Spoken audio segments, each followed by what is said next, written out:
God damn it, son of a bitch! You seem a little mad there. Yeah, I am. I'm gonna write a Reddit post about it too. This game has artificial difficulty because this level sucks and I hate it. You know that's wrong, right? Well, why else can't I beat that level? Did you ever think about the fact that you might just fucking suck at the game? There's been a common misconception on what artificial difficulty is in games.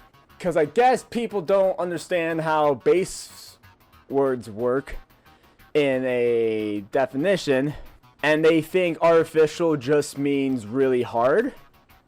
Artificial difficulty in a video game is when the game does something outside of just your pure skill to make it harder. A quote I grabbed from Reddit is simply, fuck that up. It is not simply making the game harder by making enemies tougher or resources more scarce. Those are things the player can account for. It's tricking the player in a way they couldn't possibly account for, or otherwise diminishing their ability via shoddy mechanics. Now, I 95% believe that. There's some enemy tweaking that will consider artificial difficulty in a different sense. So, in the way he's talking about, 100%. And then there's a slight tweak to it too, but it still falls under the line of artificial. Let's talk about what isn't artificial first, because again, people, while researching this topic, I realized people just don't understand what artificial difficulty is, which kind of actually tweaked this video in general. Very hard levels, usually in platformers. Like one guy talked about the Donkey Kong Country Returns rocket levels in the threads. Like, what is artificial difficulty? And then this guy pulled that out. How is artificial? Is it just because you suck at it? Just because a level is hard doesn't make it artificial. It just means that you need more skill to pass it. There's nothing that the game is doing that is tricking you or changing stats of something in order to make it harder for you. It's not tricking you that it's harder. It's just straight up harder for you. Somebody brought up hard tech in games. Mainly the L canceling in Melee, which is now just teching in Ultimate. That takes a special kind of stupid. Hear me out. It's something that somebody could learn. It is a technique that in the game, even if it isn't an exploit like wave dashing is in Melee, you can learn that. Just because you're facing somebody who knows these certain techniques and you don't know them, that doesn't make the difficulty artificial. That just means they know more than you and they outplay you because of that. Somebody being better than you at a game is not even the game's fault. It's your fault. Even if they were using an exploit, you could learn that same exploit. Nothing's stopping you. You both are playing the same game. Games with trial and error mechanics. While I could see how somebody could think it's at least pseudo-artificial, it still takes skill in order to beat that game, that level. Now, is it a bad mechanic when a game like Dark Souls makes you do trial and error mechanics with enemies? Trial and error is trying to get all the way back and trudging through bullcrap after bullcrap to get to that point and see, hey, okay, now I can fight this thing again. Yes, that's bad mechanics. Dark Souls fans will disagree with me, but I hate you. You like your game, whatever. I don't like your game. Don't get mad at me. Opinions exist. But the fact is, that is technically a bad mechanic. If you're going to have a trial and error setup, it has to be quick. Like, you should have a save point before a boss, or be Super Meat Boy, just in general. Because Super Meat Boy, that entire game is trial and error. You beat it by skill, not by luck. And that's the main difference between, is it artificial or is it just straight up hard? Bad camera, that's just another bad mechanic. That doesn't make the game artificially hard. That's just something you have to fight against. Bad mechanics doesn't mean artificial. Now the things that are artificial, like what Crash Team Nitro Field Team Racing Nitro Field did with their not the non-classic mode, on hard mode. If you play normal mode, everything's normal. Everybody's stats are where they should be, and everybody races like they should.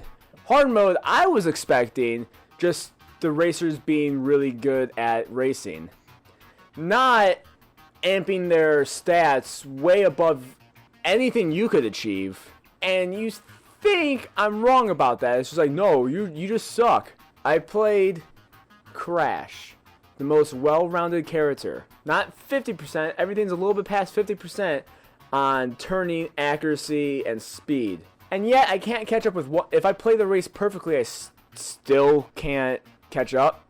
Like against somebody who is Coco. She has great acceleration, but her top speed isn't there. But yet she blasts. If we're both at top speed, she goes past me with no items, let's say. Shit like that is artificial. When the stats of a character is boosted to a point where the stats of your character can't get to. Mostly it's artificial in racing games where it's not dependent on skill at that point. And while we're on the subject of Crash, the bosses. Like in normal races, this doesn't happen, but the bosses, they have insane rubber banding. And that makes it artificial. You're not fighting against skill and skill. You're fighting against skill and mechanic. The game is fighting you, not the character. So no matter how far you get away from your opponent, they're going to be right behind you. No matter how perfect you play, they're going to be right behind you the entire time. You screw up, you're done for. And it gets worse throughout the game. Even if you're playing on normal, that rubber banding is always going to catch you up.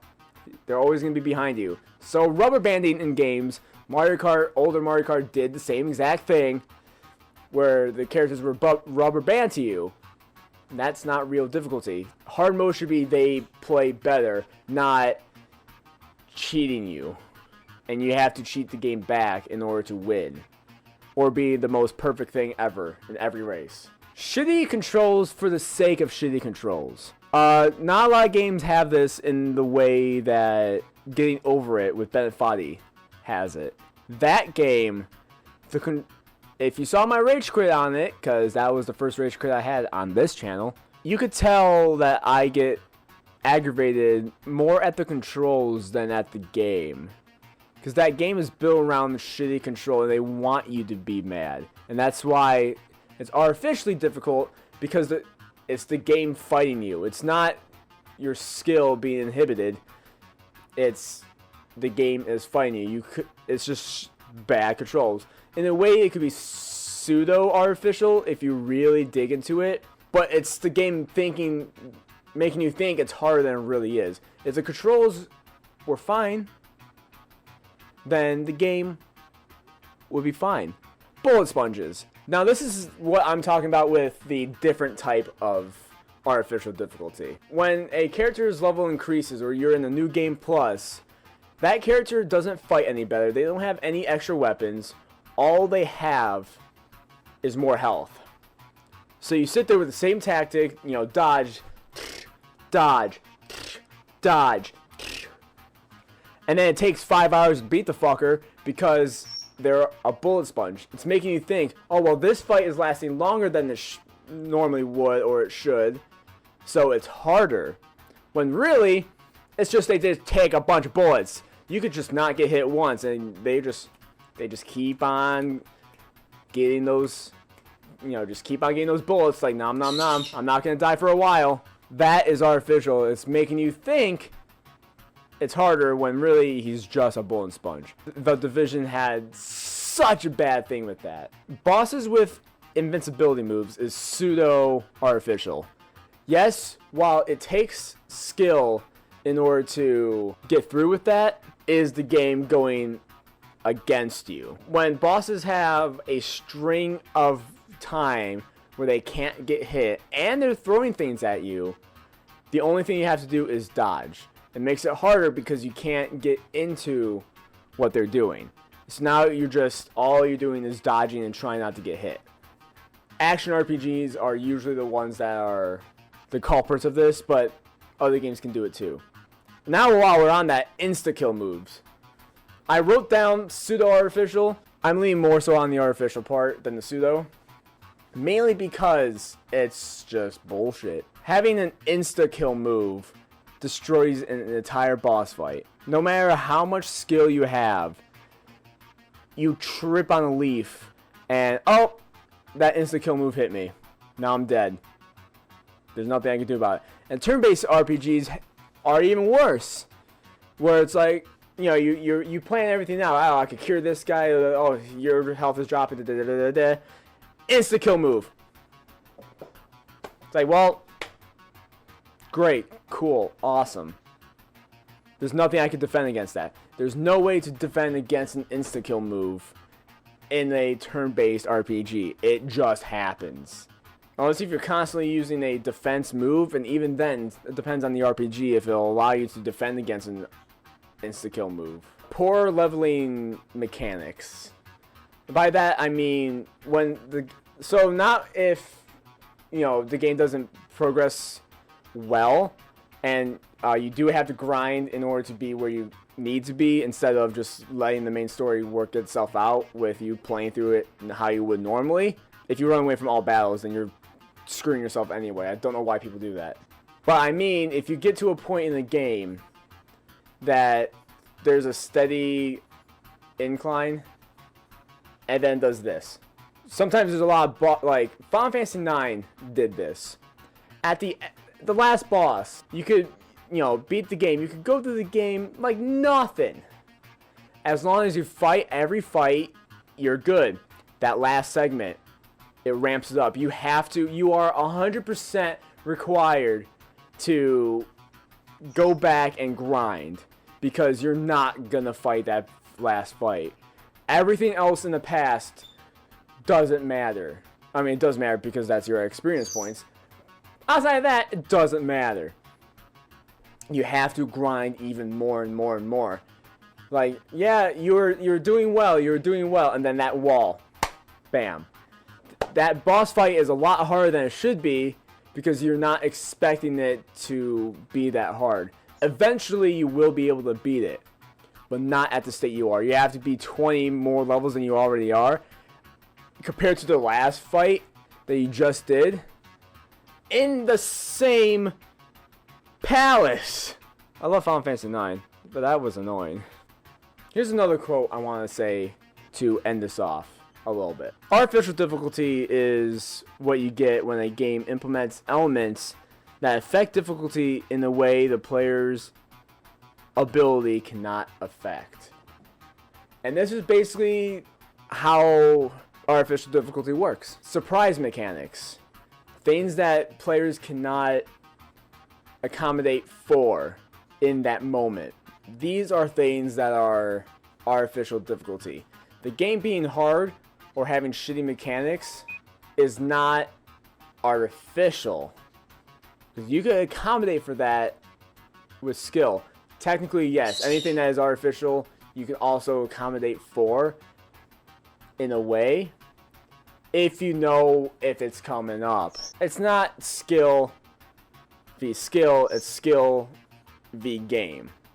The game is trying to screw you, and that's what's artificial. Just because you can't beat a level in the game doesn't make it artificial. Thank you for watching. So if you like this episode, thumbs up. If you want to see more from us, subscribe. And then follow everything that's at my end screen and everything that is down below. So till next time. Bye.